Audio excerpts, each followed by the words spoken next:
자, 45강입니다. 239쪽입니다. 소제목 성령 강림입니다. 저 우리는 초기독교에서 하나님과 아들의 관계만이 아니라 하나님과 예수의 관계만이 아니라 영이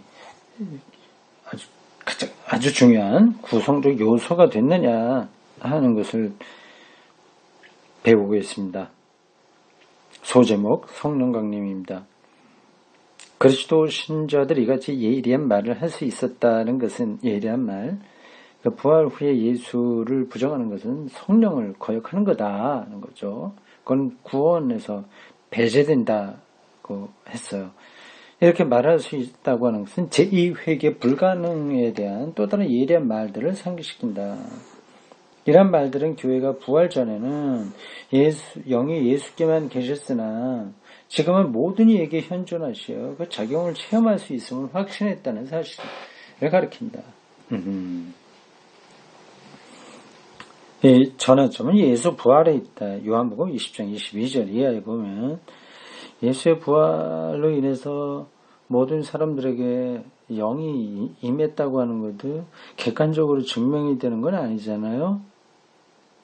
근데 이 무엇에 근거해서 교회가 이렇게 말을 했을까요?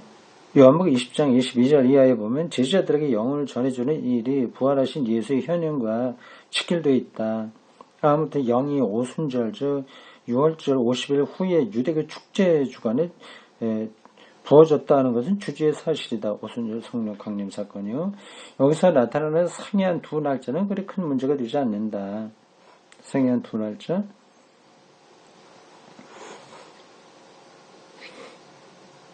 뭐가 상이하다는 거죠?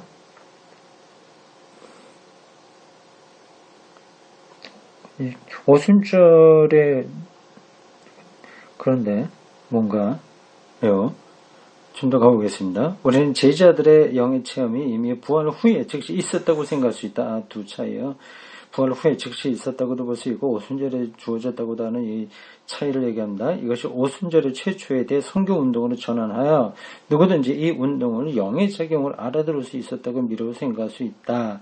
그래서 오순절과 성령 부어짐은 서로 연결돼서 그리스도교의 기억에서 사라질 수 없게 된 것이다.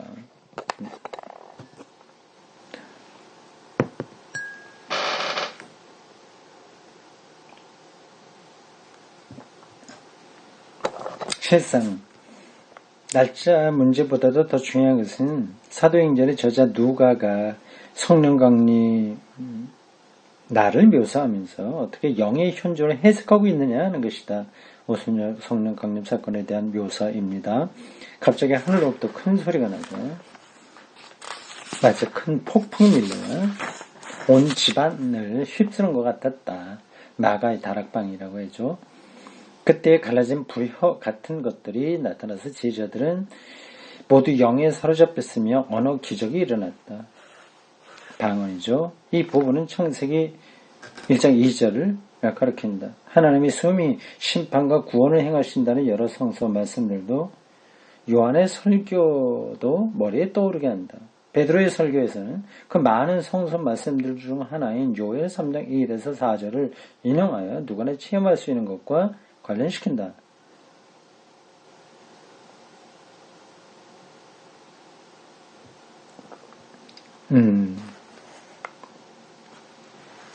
재미있습니다. 설명요. 누구나 체험할 수 있는 것이란 과연 무엇인가? 영을 다 체험할 수 있다고 하는데 그게 뭐냐?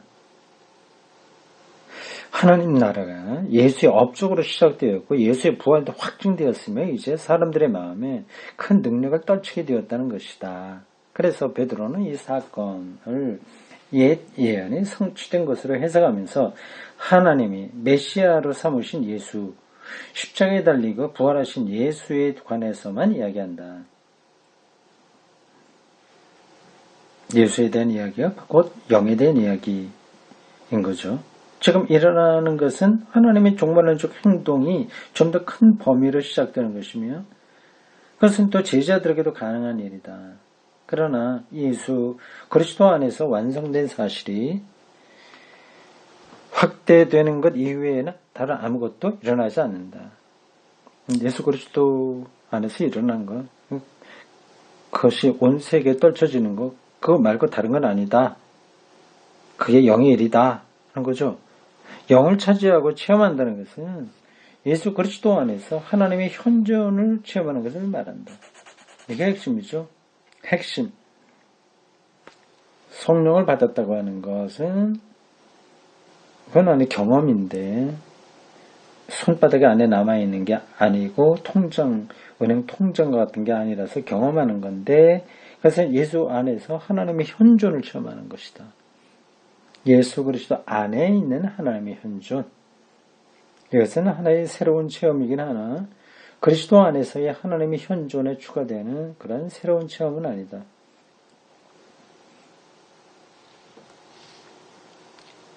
그래서 성령을 받기 전에 이미 예수 그리스도 안에서 하나님의 현존을 경험했잖아요. 그 똑같은 이야기다 하는 것 같아요.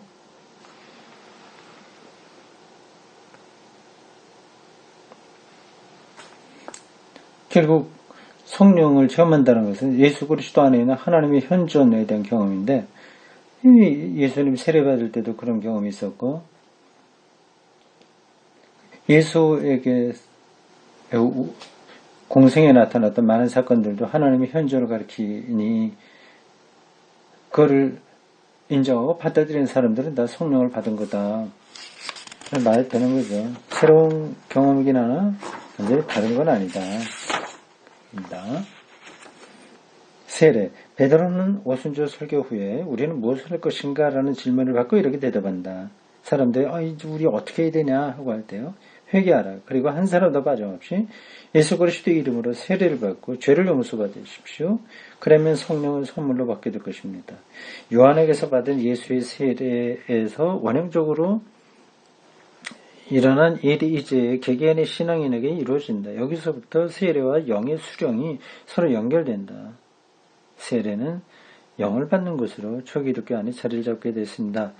전에는 추종이 그랬듯이 이전에 세례가 예수 그리스도께 완전히 소속되겠다는 각오의 표현이 된다. 예수를 믿고 따른다. 예수의 제자가 된다. 한 게 이전에 세례가 바로 그런 표시가 되는 겁니다. 세례받는 사람들 위해 예수의 이름이 일컬어짐으로써 그런 예수의 소유가 되며 아울러 구원과 생명에 처리될 수 없는 약속을 받는다. 세례받은 사람은 요한계시록이 말한 바와 같이 이마에 주님의 도장이 찍히게 된다. 이와 비슷한 것이 이미 요한의 세례에도 있었으나 요한의 세례와 그리스도교의 세례는 서로 다른 점이 있다. 세례를 받는 사람은 세례를 받음으로써 죄의 용서를 받으며 그가 받은 철회될 수 없는 구원을 세상의 어떤 세력도 빼앗지 못할 것이라는 신뢰를 가지고 살 수 있다는 것이다. 따라서 영의 수령도 세례의 효과다. 참으로 구원자로서 처치하는 사람은 새 세계의 능력도 체험할 수 있다.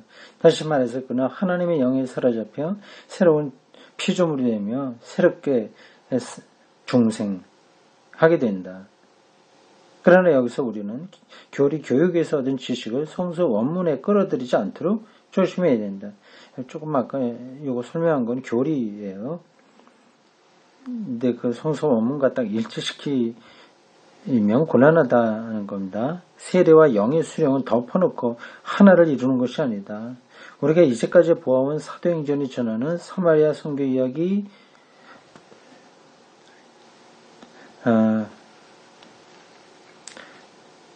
가이사랴, 여기는 케사레아의 백부장인데 가이사랴를 가리킵니다.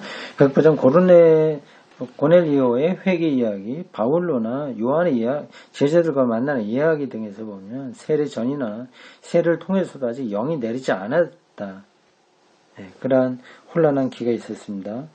그러므로 예수의 이름으로 세례를 받은 사람이 영의 활동권 안에서 살게 된다는 것은 확신하다고 하더라도 세례가 영의 능력의 통로 역할을 하는 것은 아니다. 물 세례도 많이 있었으니까요.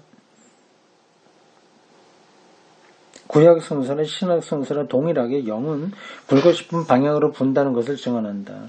이와 같이 영은 세계와 독립해서 교회 전체 또는 신앙의 각자를 사로잡아 혹은 이상한 언어로 혹은 예언으로 혹은 신문에 대한 적절한 답변의 말로 자신을 드러낸다.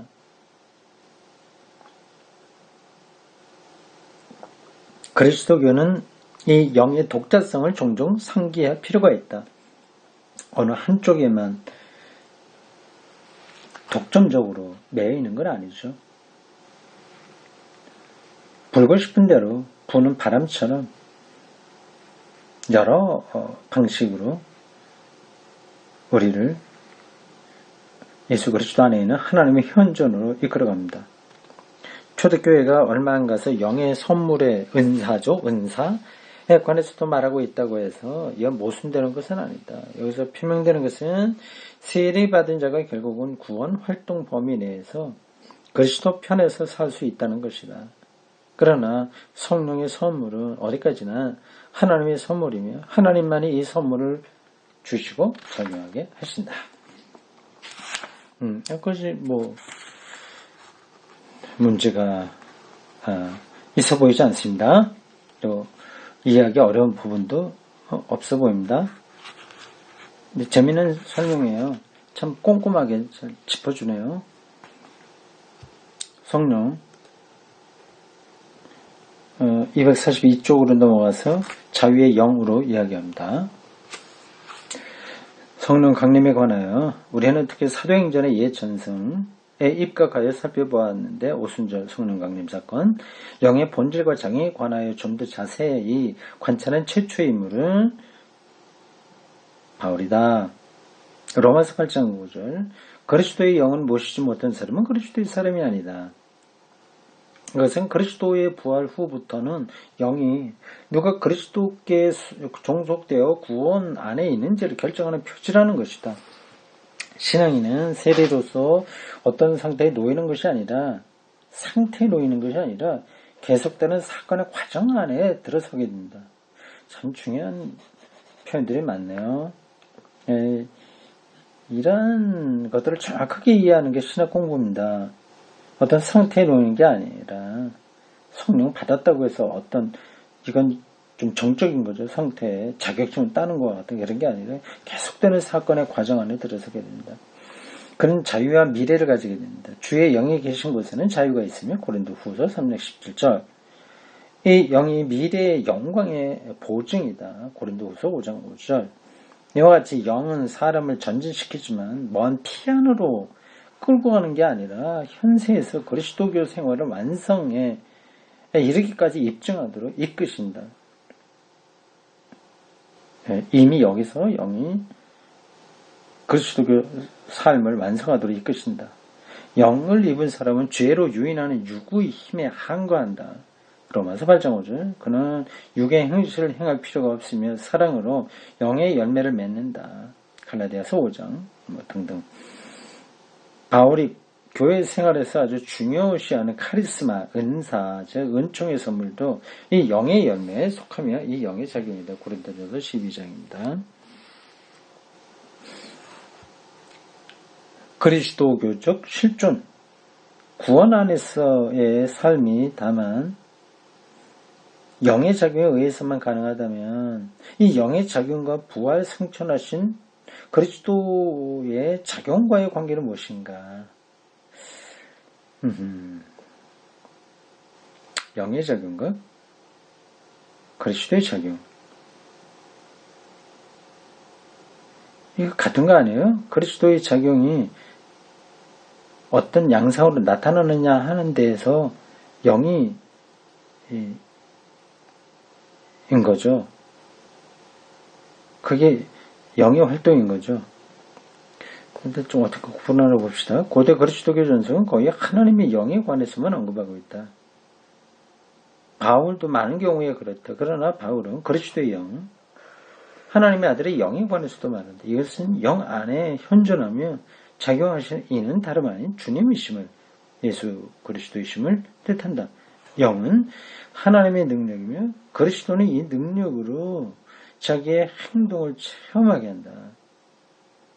주님은 곧 영이시다. 고린도후서 3장 17절라는 수수께끼 같으면서도 자주 인용되는 말은 이런 의미로 이해되어야 할 것이다. 하나님의 영이 그리스도의 영이기도 하는 겁니다. 그게 그리스도교 신앙에서 일치가 됐습니다. 그게 어떻게 그렇게 되냐 하는 것은 예수의 부활로 인한, 십자가 부활로 인한 생명 사건이 중심인 거죠. 다음 소제목 하나님 아들 영, 이 10장의 제목을 소제목으로 따라서 마지막 정리하네요. 또 뒤에 한 번 더 나오네요. 성령이신 하나님이 나옵니다. 이런 표현 형식은 이미 영을 하나의 위격으로 말하고자 하는 은근한 경향을 나타내고 있다. 위격, 페르조나, 하나님도 페르조나, 예수도 페르조나, 영도 페르조나예요. 그러나 일부 전진하게 된 것은 그로부터 10년이 지나 복음서 요한에 의해서였다. 하나님이 영이다. 요한복음 4장 24절이라고 한 것은 아직 이것을 말한 것이 아니다. 왜냐하면 바울에게서와 마찬가지로 여기서도 하나님의 영을 통하여 현존하며 작용하시기에 우리는 영과 진리에 의해서만 하나님을 올바르게 경배할 수 있음을 말할 뿐이다.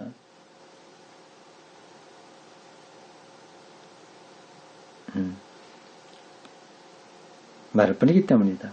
그러나 예수의 이른바 이별사, 고별사라고 합니다. 요한복음 14장 16절. 그러니까 떠난다. 보혜사 성령을 보낸다는 겁니다. 영이 부활 후에 예수의 현세적 대리자로 표현되고 있음을 볼 수 있다. 영은 보조자, 협력자, 보혜사, 파라클레토스를 위로자라고 번역하는 건 잘못이다. 협력자예요. 신앙인들을 받아들이고 가르치시며 모든 진리로 안내하시는 분이시다. 파라클레토스. 그러나 그분은 모든 불신의 세계에 대해서는 심판을 내리신다. 여기서는 영을 통하여 행동하시는 하나님만을 말하는 것이 아니고 영 자신을 말함으로써 그리스도께서 그를 통하여 행하시고 그와 하나를 이루신다는 진리에는 변함이 없을지라도 영을 위격으로 묘사한다. 위격이라고 하는 거 여기 강조되고 있습니다. 하나님도 위격, 구별되어 있다고 하는 겁니다. 페르소나로 구별되어 있는 독특한 위격이 있다는 겁니다. 이와 같은 영의 위격화는 다음 시대의 신학에 있어서 점점 더 중요성을 가지게 됩니다. 그게 이제 삼위일체로 발전하게 되죠. 삼위, 각각의 페르소나가 위격에서는 구별되고 우시오스, 본질에서는 하나다. 그렇게 나가게 됩니다. 이것을 더욱 중요시하게 된 것은 상당히 오래전부터 아버지와 아들과 영을 나란히 부르는 양식화된 증언들이 있었기에 더욱 그러하다. 고린도후서 13장 13절, 마태복음 18장 19절. 사람에 대한 하나님의 구원 행위를 신약 성서의 의미로 말하게 되면 결국 이 세 이름의 개별적인 관련성을 맺지 않을 수 없게 된다. 그러니까 아버지와 아들과 영. 그렇다고 성령 사업에서 아버지와 아들과 영의 역할이 동일하다는 것은 아니다. 그 순서를 바꾸어서도 안 된다. 아버지는 구원과 창조의 근원이시고 모두 은총의 초세계적, 초역사적 기초이시다. 그분은 창조하고 선택하고 부르신다. 사람을 구원으로 인도하는 모든 운동은 아버지로부터 나와서 아버지께로 귀착된다. 하나님이죠. 아버지는 스스로 역사 안에 들어오시지 않는다. 역사 안에, 역사적 하나님이라고 얘기하는데 역사 안에 들어오지 않는다고 말하는 것은 이게 간단한 게 아니에요. 왜 그렇게 말할까요? 종의 모습을 취한 아들, 여인에게서 출생한 아들을 통하여 이 일을 하신다. 예수가 역사 안으로 들어온 하나님이라는 뜻이죠. 그 이전에는 하나님이 역사에 개입하지 않으셨나? 개입하셨잖아요. 인간의 실존 속에 있는 하나님 아들 위에 하나님 성령 사업에 짐이 지워졌다.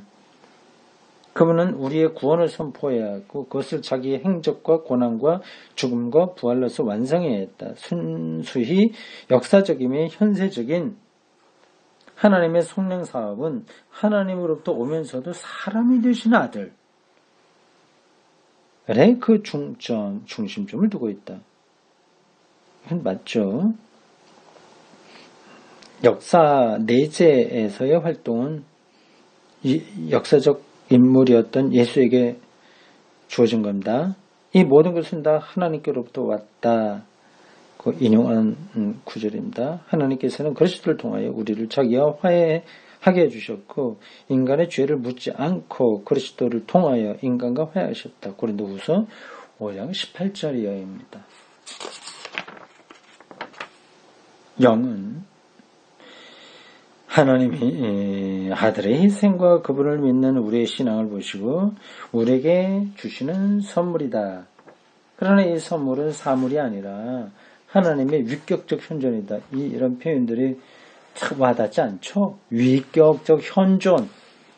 딸을 이렇게 실체로 있는 게 아니라 하나님의 속성을 지닌 현재 존재하는 것. 이 설명이 애매하네요.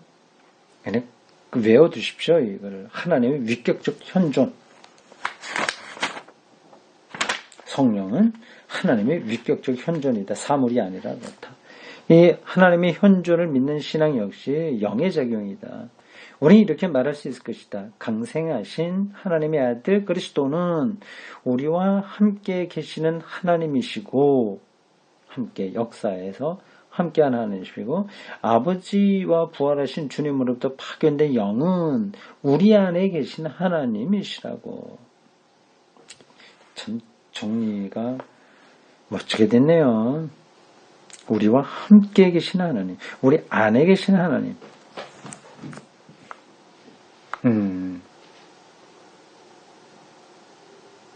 됐죠? 요거는 외워두셔야 됩니다. 예수 그리스도는 우리와 함께 하신 하나님, 영은 우리 안에 계신 하나님. 이거 참 꼭 외워둬야 될 표현입니다. 마지막 소제목, 성령이신 하나님. 그렇다면 영은 누구인가? 상수란 바와 같이 많은 성서 대목에서는 하나님으로부터 발생한 능력, 생명의 능력이라고 하고 어떤 부분에서는 분명히 위격으로 말하고 있다. 하나님에서 유출된 거, 하나님의 능력을 성령이라고 얘기하는데 어떤 부분에서는 또 독립된 위격으로도 말해요. 심부름꾼이 아니라 하나님의 심부름꾼만이 아니라 스스로 가고 싶은 대로 가고 지배하고 싶은 대로 지배하는 그런 존재. 이게 위격적으로 말한다. 우리는 신약 선서가 이 이상의 명확성을 제시하지 않는다고 해서 걱정할 필요는 없다. 이 문제가 자세히 밝혀지기까지는 수세기가 경과했고 처음에는 이 문제를 자세히 논하지도 않았다. 이 관계는 그렇게 중요한 게 아니었습니다. 초기독교예요. 중요한 것은 지나치게 단순하지 않으면서도 영에 대한 진술의 세 가지 노선을 모두 안중에 두어야 된다는 것이다. 첫째, 세 가지. 영의 위격적 실제에 관해서는 위격이에요. 페르소나. 실제에 관해서는 그것이 동시에 구원의 선물이라고 말하고 구원의 선물이 영에 관해서는 그것이 사물이 아니라 위격적 실제라고 말해야 된다.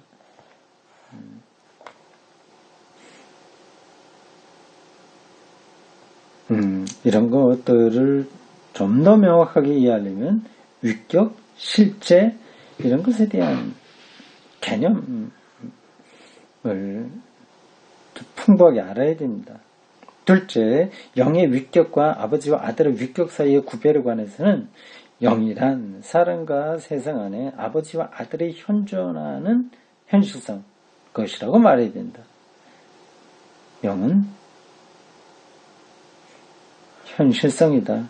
지금 여기서 현실로 진짜 나타나고 있는 것은 아버지와 아들이 나타나는 것은 영이다. 셋째, 사람에게 아버지와 아들이 현존하신다는 것에 관해서는 이 현존이란 인간의 정신적 노력의 결과가 아니라 그냥 머리를 많이 이렇게 써서 잘 찾아내고 연구하는 게 아니라 명백히 현세의 현실 체험을 초월하는 사실이라고 말해야 된다. 그러니까 주어지는 것이다 하는 거죠. 우리가 이성적으로 그거를 분석하고 파악해내는 게 아니라 우리 인간의 무의식까지 현재 심리학이 분석하고 있는데 그런 대상이 아니라는 겁니다.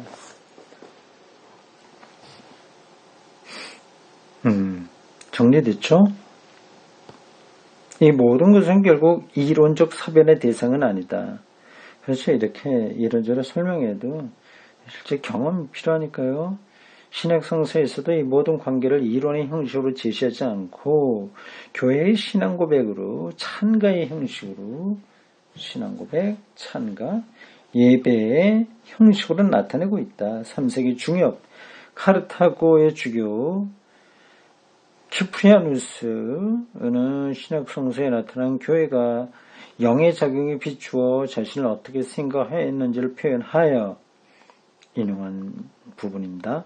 성부와 성자와 성령의 일치에 의하여 하나가 되어 있는 백성이라고 했다. 제2차 바티칸 공회에는 이 구절을 교회 헌장에 인용하고 있다. 1962년인가 서부터 3, 4년 동안 열렸던 2차 바티칸 공회에서 그렇게 했다네요. 중요한 공회입니다. 이로 인해서 신의 모습이 복잡하게 되었다고 해야 할 것인가? 그러니까 성령들도 예수까지만 하더라도 좀 알 수 있는데 성령까지 들어와서 이 관계가 어떻게 되냐? 그러니까 하나님에 대한 모습이 복잡해졌다고 볼 수도 있잖아요. 신약 성서의 내용과는 공존할 수 없는 다소 확실한 철학적 신의 모습에 집착한 사람에게만 그렇게 생각될 수도 있다. 이렇게 저렇게 복잡하게 연결하고 이렇게 하다 보니까 철학적으로 생각해 보려고 하니까 더 복잡하게 생각되는 거죠. 네, 저에게도 그런 경향이 좀 있긴 있는데 거기에 머물지는 않습니다.